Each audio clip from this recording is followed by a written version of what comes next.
ಲಕ್ಷಾಂತರ ಜನಕ್ಕೆ ನ್ಯಾಯ ಕೊಡಿಸುವಂಥ ವಕೀಲರಿಗೆ ಇಲ್ಲಿ ರಕ್ಷಣೆ ಇಲ್ಲ ಅಂತಂದರೆ ಇನ್ನು ಸಾಮಾನ್ಯ ಜನರಿಗೆ ರಕ್ಷಣೆ ಎಲ್ಲಿ ಸಿಗುತ್ತೆ? ಈ ಘಟನೆ ನಡೆದಿರೋದು ನೆಲಮಂಗಲ ಅಲ್ಲಿ. ಇವರು ಮಾಡೋ ಕಚಡ ಕೆಲಸಕ್ಕೆ ನೆಲಮಂಗಲ ಅನ್ನೋ ಊರಿಗೆ ಕಳಂಕ ಹಾಗೂ ಅವಮಾನ. ಕೆಳಗೆ ಕಾಣ್ತಾ ಇರೋಂಥ ವ್ಯಕ್ತಿ ಚೌಡೇಶ್ವರಿ ಅನ್ನೋ ದೇವಸ್ಥಾನದ ಸ್ವಾಮೀಜಿ ಅಂತೆ. ಚೌಡೇಶ್ವರಿ ದೇವಿ ಮೆರವಣಿಗೆ ಮಾಡುವಾಗ ಪಬ್ಲಿಕ್ಕಿಗೆ ತೊಂದರೆ ಕೊಟ್ಟು ರೋಡ್ನ ಬ್ಲಾಕ್ ಮಾಡಿ ಮೆರವಣಿಗೆ ಮಾಡ್ತಾ ಇದ್ರಂತೆ. ಅದನ್ನು ಪ್ರಶ್ನೆ ಮಾಡಿದ ಈ ವಕೀಲರ ಮೇಲೆ, ಅವ್ರ ವಕೀಲರು ಅಂತ ಗೊತ್ತಿದ್ರು ಕೂಡ ಅವ್ರ ಕಾರ್ ಮೇಲೆ ಹಲ್ಲೆ ಮಾಡಿ ಹಾಗೂ ಅವರಿಗೆ ಮತ್ತು ಅವರ ಕುಟುಂಬಕ್ಕೆ ಹಲ್ಲೆ ಮಾಡಿದ್ದಾರೆ. ಸ್ವತಃ ಈ ಸ್ವಾಮೀಜಿನೇ. ಇಲ್ಲಿ ಪ್ರಶ್ನೆ ವಕೀಲರು ಅಂತ ಅಲ್ಲ, ಸಾಮಾನ್ಯ ಜನರು ಏನೇ ಕ್ವೆಶ್ಚನ್ ಕೇಳಿದ್ರು ಅದಕ್ಕೆ ಉತ್ತರ ಕೊಡಬೇಕಾಗಿರೋವಂಥ ಕರ್ತವ್ಯ ಇವ್ರದ್ದು. ಇವರು ಸ್ವಾಮೀಜಿ ಅಲ್ಲದೆ ಪ್ರೈಮ್ ಮಿನಿಸ್ಟರ್ ಆದರೂ ಅಷ್ಟೇ. ಪಬ್ಲಿಕ್ಕಿಂದ ಇವ್ರು ಹೊರತು ಇವರಿಂದ ಪಬ್ಲಿಕ್ ಅಲ್ಲ. ಸ್ವಾಮೀಜಿಗಳು ಅದು ಮಾಡ್ತಾರೆ ಇದು ಮಾಡ್ತಾರೆ ಅಂತ ತುಂಬ ನ್ಯೂಸ್ನ ಕೇಳಿದ್ವಿ. ಆದರೆ ಈ ಥರ ರೌಡಿಸಮ್ ಕೂಡ ಮಾಡ್ತಾರೆ ಅಂತ ಇವಾಗ ಇತ್ತೀಚೆಗೆ ಬರ್ತಿದೆ. ರೋಡ್ ಬ್ಲಾಕ್ ಮಾಡಿದ್ದೀರಾ ಅಂತ ಕ್ವೆಶ್ಚನ್ ಮಾಡಿದ್ದಕ್ಕೆ ಅವ್ರ ಕುಟುಂಬರ ಮೇಲೆಲ್ಲ ಹಲ್ಲೆ ಮಾಡಿ ಅವರಿಗೆ ರಕ್ತ ಬರೋ ಥರ ಹೊಡೆದಿದ್ದಾರೆ.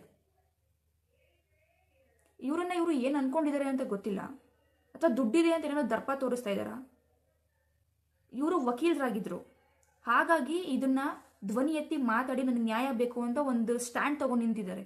ಅದೇ ಸಾಮಾನ್ಯ ಜನರಾಗಿದ್ದರೆ ಈ ಥರ ಮಾಡ್ತಾ ಇದ್ರಾ? ಮಾಡೋಕ್ಕನೇ ಎಲ್ಲಿ ಬಿಟ್ಟಿರ್ತಿದ್ರು?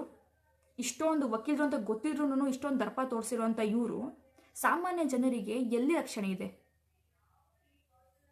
ಪಬ್ಲಿಕ್ ಕ್ವಶನ್ ಮಾಡಿದ್ರೆ ನೀನು ಪ್ರೈಮ್ ಮಿನಿಸ್ಟರ್ ಆದರೂ ನೀನು ಆನ್ಸರ್ ಕೊಡಲೇಬೇಕು. ನೆಲಮಂಗಲಲ್ಲಿ ತುಂಬ ಮೆರವಣಿಗೆ ದೇರೋಗುತ್ತೆ. ಯಾರು ರೋಡ್ನ ಬ್ಲಾಕ್ ಮಾಡಿ ನಿಲ್ಲಿಸ್ಕೊಂಡು ಮೆರವಣಿಗೆ ಮಾಡಲ್ಲ. ಚಂದ್ರು ಪಡಿಗೆ ಚಂದ್ರು ಹೋಗ್ತಾ ಇರ್ತಾರೆ, ಮೆರವಣಿಗೆ ಮಾಡೋರು ಸೈಡಲ್ಲಿ ಮೆರವಣಿಗೆ ಮಾಡ್ಕೊಂಡು ಹೋಗ್ತಾ ಇರ್ತಾರೆ.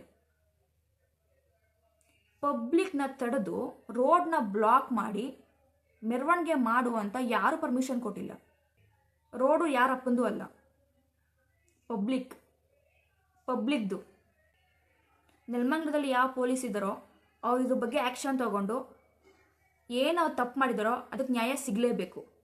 ಅಲ್ಲಿವರೆಗೂ ನಾವು ಹೋರಾಡ್ತಾನೆ ಇರ್ತೀವಿ. ಮತ್ತು ಹಲ್ಲೆ ಮಾಡಿರೋರು ನಾಳೆ ಕೊಲೆ ಮಾಡಲ್ಲ ಅಂತ ಏನು ಗ್ಯಾರಂಟಿ ಇದೆ? ಮೊದಲು ಈ ಥರ ದರ್ಪ ತೋರಿಸೋವಂಥವ್ರನ್ನ ಒದ್ದು ಒಳಗಾಕಬೇಕು ಅಂತ ಕೇಳ್ಕೊತೀನಿ. ಆದಷ್ಟು ವಿಡಿಯೋನ ಎಲ್ಲರೂ ಶೇರ್ ಮಾಡಿ. ಇವತ್ತು ಇವ್ರಿಗಾಗಿದ್ದು ನಾಳೆ ಯಾರಿಗೂ ಆಗಬಾರ್ದು.